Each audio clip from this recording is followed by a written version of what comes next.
काय हो, तुम्ही असं शेवग्याच्या शेंगाचं सूप कधी केलं आहे का? नसेल केलं तर नक्की ट्राय करा. कारण शेवग्याच्या शेंगा आता खूप स्वस्त झालेला आहे. सीझन आहे ना शेवग्या शेंगाचा.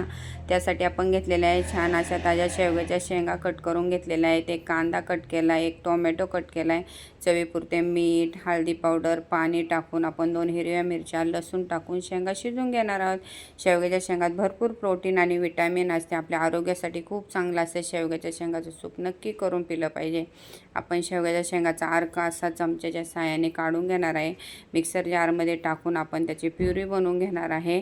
आणि बघू शकता तुम्ही, नंतर आपण फोडणी करणार आहे. थोडंसं तूप, जिरी, चिली फ्लेक्स आणि हिंग टाकून आपण ते पेरू केलेलं टाकून देणार आहे. आणि नंतर टाकणार आहे चवीपुरते मीठ.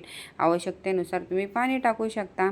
आणि आपण टाकलेलं आहे इथं थोडासा पुदिना आणि लिंबू पिळलेला आहे. चवीला खूप छान झालेला आहे. आवडला असेल व्हिडिओ तर नक्की एक लाईक करा.